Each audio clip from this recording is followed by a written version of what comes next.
नमस्कार, जय महाराष्ट्र. देशाच्या राजकारणाला कलाटणी देणारी बातमी.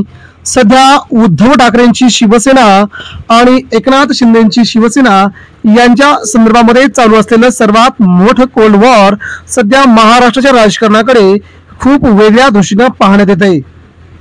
काल सुप्रीम कोर्टामध्ये उद्धव ठाकरेंच्या शिवसेनेचा विजय झाल्याचं चित्र निर्माण झालं आणि इकडे शिंदेगडामध्ये मोठी खळबळ उडाल्याचं चित्र पाहायला मिळालं.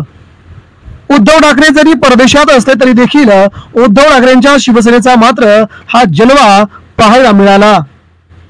देशाकडे एकीकडे पाकिस्तान आणि भारताचं युद्ध चालू असतानाच आता मात्र इकडे उद्धव ठाकरेंची शिवसेना मात्र राज्याच्या राजकारणामध्ये पुन्हा एकदा नवीन काद टाकण्याच्या दृष्टिकोनातून पावलं टाकत आहे.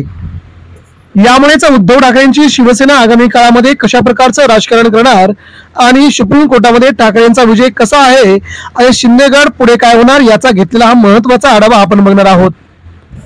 गेल्या कित्येक दिवसांपासून राज्याच्या राजकारणामध्ये शिवसेना कोणाची हा प्रश्न सध्या सर्वांनाच पडलेला आहे. सर्वसामान्य माणसं देखील या प्रश्नाला उत्तर देऊ लागली होती आणि यांचा कल मात्र उद्धव ठाकरेंच्या दिशेने होता. एकनाथ शिंदेवरती शिवसेनेचा चोरण्याचा आरोप सध्या सामान्य शिवसैनिक करू लागला होता. उद्धव ठाकरेंची शिवसेना प्रमुखांची शिवसेना चोरण्याचा आळ सध्या संजय राऊतांसह शिवसेना नेते एकनाथ शिंदे यांच्यावरती करत होते. याच वेळी महाराष्ट्राच्या ग्रामीण भागातून जे शिवसैनिक गेली 50 वर्ष ठाकरे परिवाराशी जुळले गेले आहेत त्यांनी देखील शिंदेवरती शिवसेना चोरण्याचा आणि ठाकरेंचा बाप चोरण्याचा म्हणजे शिवसेना प्रमुख बाळासाहेब ठाकरे यांचा फोटो चोरण्याचा आरोप करू लागले होते. याला एकनाथ शिंदेच्या शिवसेनेनं सडेतोड उत्तर देत संपूर्ण पक्ष आणि चिन्हच आपल्या ताब्यात घेतला आणि आम्ही शिवसेना प्रमुखांच्या विचारांवरती चालत आहोत असं दाखवण्याचा प्रयत्न शिंदे गटांकडून वारंवार महाराष्ट्रासह देशाच्या राजकारणात केला गेला. मात्र शिवसेना प्रमुखांचं सुपुत्र असणारे उद्धव ठाकरे यांच्या घराकडेच पुन्हा एकदा शिवसेना आणि चंद्रशेखर चिन्ह मिळावं अशी लाखभर शिवसैनिकांची इच्छा मात्र आता पूर्ण होताना दिसू लागली आहे. मित्रांनो, महाराष्ट्राचं राजकारण उद्धव ठाकरेंच्या परिवारांच्या भोवती कसं फिरतंय हे देखील आपण पाहणार आहोत. उद्धव ठाकरेंचे शिवसेनेचे नेते, आमदार, खासदार, मंत्री सगळे शिंदेच्या सोबत गेले तरी देखील गेल्या 3 वर्षांपासून महाराष्ट्राचं संपूर्ण राजकारण उद्धव ठाकरेंना संपवण्यासाठी सर्वतोपरी प्रयत्न करत आहेत. भाजप असेल, शिंदेगड असेल, अजित पवार असेल, तीनही पक्ष उद्धव ठाकरेंचा पक्ष कसा नामोनिशाण होईल हे बघण्यासाठी खूप आशादायी आहेत. मात्र गेल्या 3 वर्षांपासून ठाकरेंची शिवसेना ना संपली ना ठाकरे संपले हा बाणा शिवसेना प्रमुखांनी दिला असल्याचं उद्धव ठाकरेंचं म्हणणं आहे. ज्या वेळेस शिवसेनेवरती वार झाले, शिवसेना आई म्हणणाऱ्या आई मातेवरती वार झाले त्यावेळेस महाराष्ट्राचा शिवसैनिक पेटून उठला आणि पुन्हा एकदा शिवसेनेला नवसंजीवनी मिळाल्याचं उद्धव ठाकरे यांनी म्हटलंय. आणि याच द्वारावरती सध्या महाराष्ट्राच्या कानाकोपऱ्यातून शिवसैनिक आता मातोश्रीच्या पाठीमागे खंबीरपणे उभी असल्याचं चित्र राज्याच्या वेगवेगळ्या जिल्ह्यातून दिसू लागलं आहे. यावेळेस आता एकनाथ शिंदेची शिवसेना नगरसेवक, आमदार, मंत्री आणि खासदार यांना फोडून झाल्याच्या नंतर आता मात्र शिवसैनिकांना फोडण्यासाठी प्रयत्न करत आहेत. ज्या शिवसैनिकांनी आपलं संपूर्ण आयुष्य उद्धव ठाकरेंच्या शिवसेना प्रमुखांच्या पाठीमागे लावलं त्या शिवसैनिकांना फोडण्यासाठी आता एकनाथ शिंदे सर्वतोपरी प्रयत्न करत आहेत. मात्र काही झालं तरी उद्धव ठाकरेंची सत्याची साथ सोडणार नाही असं महाराष्ट्रातील शिवसैनिक म्हणत आहेत. यामुळे आगामी काळामध्ये पुन्हा एकदा एकनाथ शिंदे विरुद्ध उद्धव ठाकरे असा कलगीतुरा पाहायला मिळू शकतो.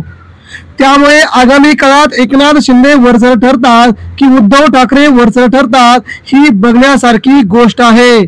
परंतु देशाच्या राजकारणामध्ये ठाकरे परिवाराचं असणारं वजन मात्र आता अधोरेखित होत आहे. जो पक्ष स्वतःला जगातील सर्वात मोठा पक्ष समजतो ती भाजपा आणि संपूर्ण एकनाथ शिंदेसह सगळे आमदार, मंत्री, खासदार उद्धव ठाकरेंच्या पाठीमागे हात धुवून लागले तरी मात्र उद्धव ठाकरे गुडघे टेकायला तयार नाहीत. कारण त्यांच्यामध्ये रक्ताचा खून आहे तो शिवसेना प्रमुखांचा, ज्यांनी भाजपला महाराष्ट्रामध्ये वाढवलं, भाजपला मोठं केलं, नव्हे तर भाजपच्या हातामध्ये देश दिला, अशा शिवसेना प्रमुखांचा सुपुत्र म्हणून उद्धव ठाकरेंकडे आज पाहायला जात आहे. आणि तेच उद्धव ठाकरे भाजपला भारी पडताना दिसत आहेत. उद्धव ठाकरेंचा पक्ष जरी हिरावून नेला असला तर देखील उद्धव ठाकरे आपल्या नवीन पक्षाच्या बळावरती, चिन्हाच्या बळावरती लोकसभेला भाजपला जो दणका दिलाय तो देखील भाजप अजूनपर्यंत विसरलेला नाही. यामुळे आगामी होणाऱ्या स्थानिक स्वराज्य संस्थांच्या निवडणुकांसह मुंबई महापालिकेची निवडणूक भाजपने आता खूप मोठी अटीतटीची करून ठेवली आहे. याच वेळी मात्र भाजपकडे आणि शिंदेगडाकडे मुंबई महापालिका जाईल असं खूप लोकांचं म्हणणं असताना आता राज्याच्या राजकारणामध्ये नवीन ट्विस्ट पाहायला मिळू लागला आहे. तो म्हणजे उद्धव ठाकरे आणि राज ठाकरे दोन्ही बंधू एकत्र येण्याच्या चर्चेनेच भाजप तसेच एकनाथ शिंदे गटाची त्रेधा तिरपिट उडाल्याचं चित्र महाराष्ट्रात पुन्हा एकदा पाहायला मिळाले. राज ठाकरे परदेशात होते, त्यांचा दौरा आटपून ते महाराष्ट्रात परतले, मात्र उद्धव ठाकरे अजूनपर्यंत महाराष्ट्रात परतले नाहीत. त्यामुळे दोन्ही बंधू महाराष्ट्रात एकत्र येऊन पुन्हा महाराष्ट्राच्या राजकारणाचा नवीन श्रीगणेशा करणार का, याकडे महाराष्ट्रातील तमाम शिवसैनिकांचं, मनसैनिकांचं आणि महाराष्ट्रातील मराठी प्रेमींच्या लोकांचं म्हणणं आहे. आणि आगामी काळामध्ये दोन्ही ठाकरे बंधू देशाच्या राजकारणामध्ये जर एकत्र आले तर मात्र भाजपला आणि शिंदेगडाला महाराष्ट्राच्या राजकारणातून पलटापोई थोडी होईल असं संजय राऊत यांनी म्हटलेलं विधान खरं ठरू शकतंय.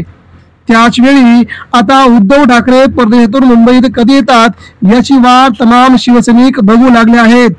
आगामी काळात राज्याचं राजकारण खूप मोठ्या बदलू शकतं अशी देखील शक्यता वर्तवली जात आहे.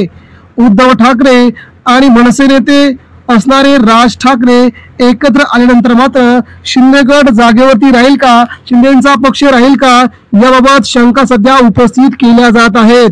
त्यामुळे उद्धव ठाकरेंची शिवसेना आगामी काळामध्ये खूप मोठी फिनिक्स भरारी घेऊ शकते अशी देखील शक्यता वर्तवली जात आहे. त्याचबरोबर राज ठाकरेंच्या मनसेला देखील नवी संजीवनी महाराष्ट्रात मिळू शकते असा देखील अंदाज लावला जात आहे. आता दोन्ही बंधूंनी मराठी माणसांच्या प्रेमाखातर, मराठी अस्मितेसाठी, नवे तर महाराष्ट्रात प्रादेशिक पक्ष जिवंत ठेवण्यासाठी एकत्र येणं अगत्याचं असल्याचं सर्वसामान्य जनता प्रत्येक वेळीच मीडिया समोर आपल्या बाता मांडत आहे. यामुळे आगामी काळामध्ये उद्धव ठाकरे, राज ठाकरे दोन्ही बंधू महाराष्ट्रासाठी, मराठी अस्मितेसाठी एकत्र येणार का, याकडे तमाम महाराष्ट्राचं लक्ष लागून राहिलंय. मित्रांनो, राज्याच्या राजकारणामध्ये उद्धव ठाकरे पुन्हा एकदा किंग म्हणून भरारी घेतील का, आपल्याला काय वाटतंय, आपल्या प्रतिक्रिया आमच्यापर्यंत पोहोचवा. धन्यवाद.